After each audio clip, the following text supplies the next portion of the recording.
முடியல. அவன் பாருங்க இன்றைக்கு தள்ளப்பட்டு இருக்கிறான். அவன் இன்றைக்கு பிசாசாக பூமி முழுவதும் சுற்றி கொண்டிருக்கிறான். நம்முடைய வாழ்க்கையிலே தேவன் நம்மை ஏற்ற காலத்தில் உயர்த்தவேன் என்று சொல்லுகிறான். நம்ம பார்த்தீங்கன்னா எப்போ நம்ம உயர்த்தப்படுவோம்னு சொல்லி நம்ம காத்திருக்கிறோம்.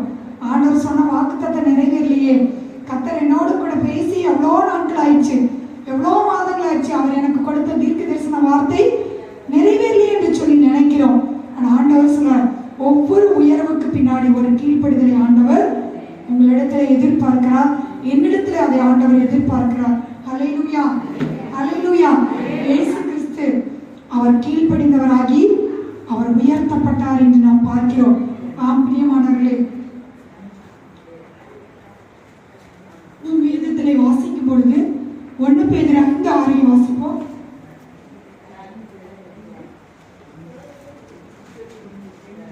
1 பேதுரு 5:6.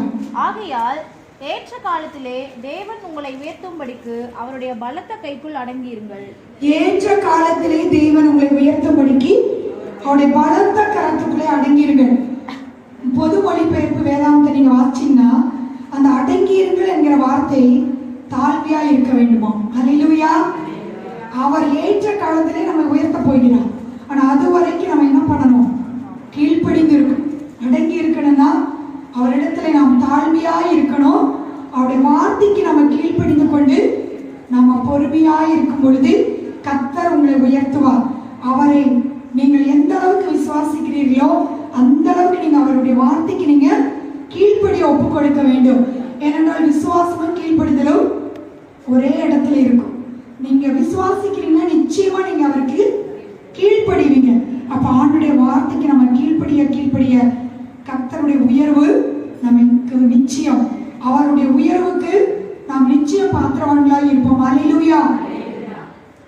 லூக்கா 1:48 வாசிக்கிறோம்.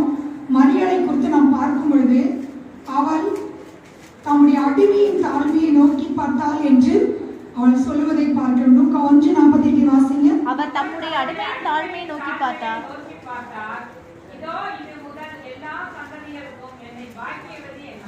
இங்க மரியாதை குறித்து பார்க்கிறோம். மரியாதை குறித்து நாம் வாசிக்கும் பொழுது அவர் தம்முடைய அடிமையின் தாழ்மையை நோக்கி பார்த்தார். தாழ்மையுள்ளவர்களை ஆண்டவர் நோக்கி பார்க்கிறவராக இருக்கிறார். மரியாதை பாருங்க, தன்னை தாழ்த்தினாள் என்று வேதத்திலே வாசிக்கிறோம்.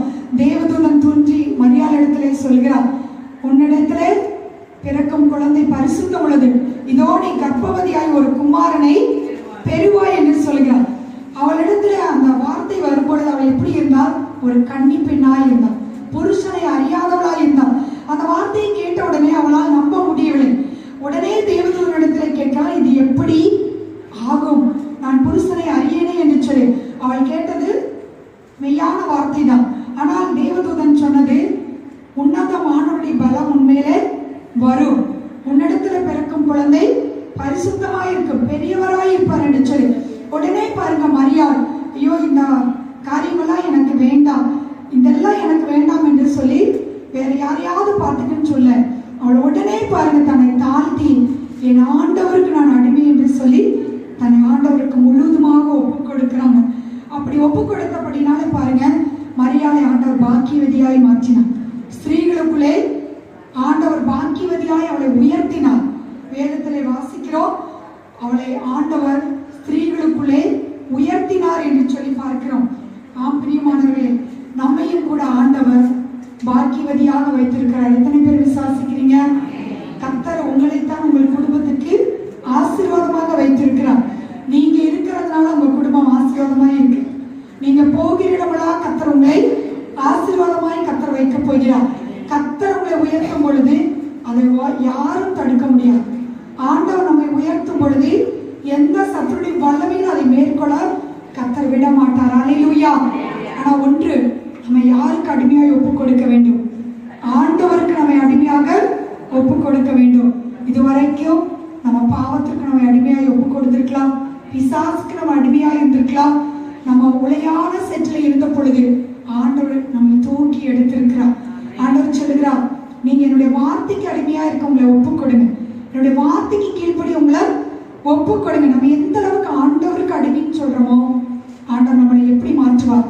பாக்கியவதியாய் மாற்றும். எல்லாருக்குள்ளே ஆசீர்வாதமாய் கர்த்தர் நம்மை வைப்பார். நம்ம இருக்கிற இடத்திலேயே கர்த்தர் நம்மை உயர்த்துவார். சொந்த பந்தங்களுக்கு முன்பாக எல்லாரை விட கர்த்தர் நம்மளை உயர்த்தி வைப்பார். அல்லேலூயா. எல்லாரும் உங்களை ஏறிட்டு பார்க்கிற அளவுக்கு கர்த்தர் நம்மளை உயர்த்த போகிறார்.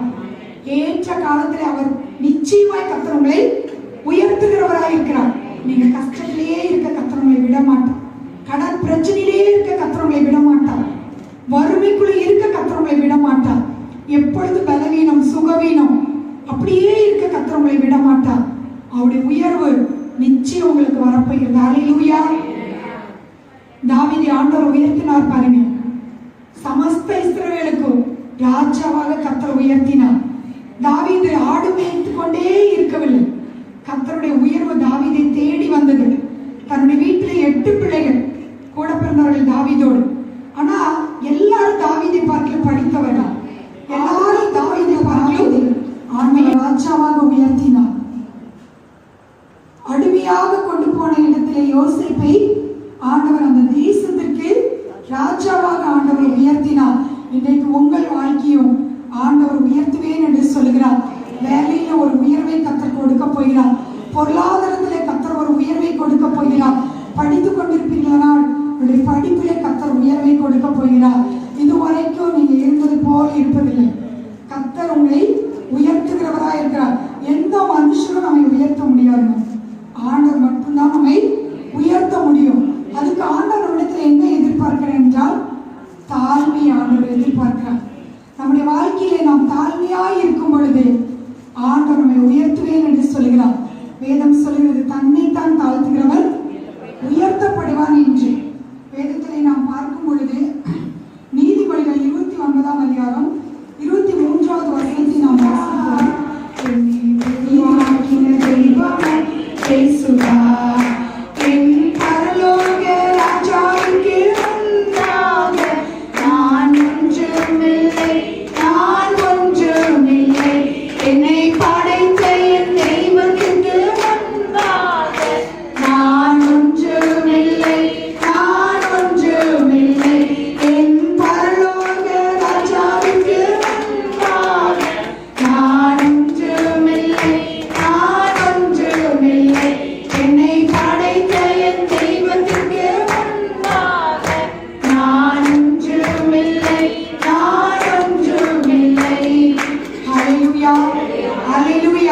நம்மை உயர்த்துகின்ற தெய்வம் இயேசுதான். நம்மை உருவாக்கின தெய்வமும் இயேசுதான். அவருக்கு முன்பாக நாம் ஒன்றுமே இல்லை. அவர் நம்மை உயர்த்துவதற்கு நம்மிடத்தில் எந்த தகுதியும் இல்லை. ஆனால் ஆண்டவர் அவருடைய கிருபையை நமக்காக காண்பித்திருக்கிறார். அவருடைய தயவை நம்மிடத்தில் அவர் காண்பித்திருக்கிறார். அவருடைய இரக்கத்தை நம்மிடத்தில் காண்பித்திருக்கிறார். நீங்கள் ஆண்டவரால் உயர்த்தப்படுவீர்கள். எந்த அளவுக்கு மனுஷன் உங்களை தாழ்த்தினார்களோ அந்த அளவுக்கு கர்த்தர் உங்களை உயர்த்த போகிறார். அல்லேலூயா. அல்லேலூயா. மீகா 6:8 வாசிக்கிறோம். உன் தேவனுக்கு முன்பாக மனத்தாழ்மையாய் நடப்பதை இல்லாமல் வேறு எண்ணத்தை கர்த்தர் உன்னிடத்திலே கேட்கிறார். அல்லேலூயா. ஆண்டவர் பாருங்க ஏக்கத்தோடு சொல்கிறார். வேறு எண்ணத்தை கர்த்தர் உன்னிடத்திலே கேட்கிறார். நீ தேவனுக்கு முன்பாக மனத்தாழ்மையாய் நடப்பதை இல்லாமல் நம்ம ஒவ்வொரு நாளும் கர்த்தருக்கு முன்பாக மனத்தாழ்மையா இருக்க வேண்டும். கர்த்தருக்கு முன்பாக மனத்தாழ்மையாய் நடப்பது என்றால் அவருக்கு நாம் பயப்பட வேண்டும். அவருடைய வார்த்தைக்கு நாம கீழ்ப்படுகிறவர்களாய் இருக்க வேண்டும். வேதத்திலே வாசிக்கிற நீதிமொழிகள் 22:4 தாழ்மைக்கும் கீழ்ப்படிதலுக்கும் வரும் பலன் ஐஸ்வர்யமும் மகிமையும் ஜீவனமாய் இருக்கிறது. நாம் தாழ்மையாய் இருக்கும் பொழுது நாம் தேவனுக்கு கீழ்ப்படிவோம். நாம் தேவனுக்கு கீழ்ப்படியும் பொழுது ஆண்டவர் நமக்கு கிடைக்கிற ஆசீர்வாதம், ஆண்டவர் நமக்கு கொடுக்கிற ஆசீர்வாதம் என்ன தெரியுங்களா? ஐஸ்வர்யம், மகிமை, ஜீவன். இதை விட பெருசு என்ன வேண்டும் நமக்கு? ஐஸ்வர்யத்தை கர்த்தர் உங்களுக்கு கொடுப்பார்.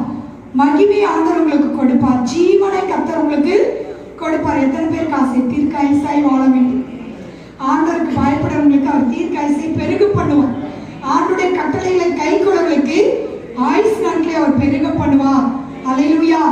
பாதி வயதுல நம்ம மறிக்க மாட்டோம். எந்த துன்பங்கள் வந்தாலும் எவ்வளவு பெரிய வியாதி வந்தாலும் கர்த்தர் நமக்கு ஜீவனை கொடுப்பார். ஆண்டவர் எனக்கு ஜீவனை தந்தார்.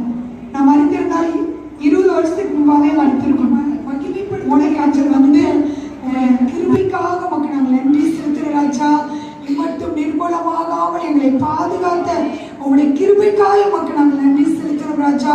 இந்த வேலையிலே கர்த்தாவே ஒவ்வொருவருடைய வாழ்க்கையிலும் ஆண்டவரே இன்றைக்கு நீங்க ஒரு அற்புதத்தை செய்வதற்காக உமக்கு ஸ்தோத்திரம் அப்பா. ஒவ்வொருவரும் தகப்பனே இந்த இடத்துல கண்ணீரோடு வந்திருக்கலாம், வேதனையோடு வந்திருக்கலாம், போராட்டத்தோடு வந்திருக்கலாம். ஆனால் அவருடைய வார்த்தையை கேட்கும் பொழுது அவருடைய வாழ்க்கையில் அற்புதங்கள் நடக்கட்டும் அப்பா.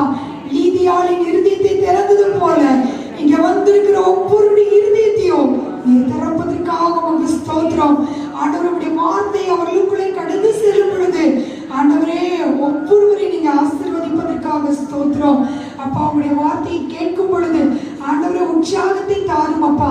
எல்லா கனநித்திரைகளையும் சோர்வுகளையும் பலவீனங்களையும் இயேசுவின் நாமத்தினாலே நீங்க மாற்றினதற்காக உமக்கு நன்றி செலுத்துறோம். நீங்க பேசுங்கப்பா, நீர் பேசும் ஆண்டவரே. உங்களுடைய கரத்தில் எங்களை தாழ்த்தி ஒப்பு கொடுக்கிறோம். இயேசுவின் நாமத்திலே ஜெபிக்கிறோம் நல்ல பிதாவே. ஆமென். ஹல்லேலூயா. எத்தனை பேர்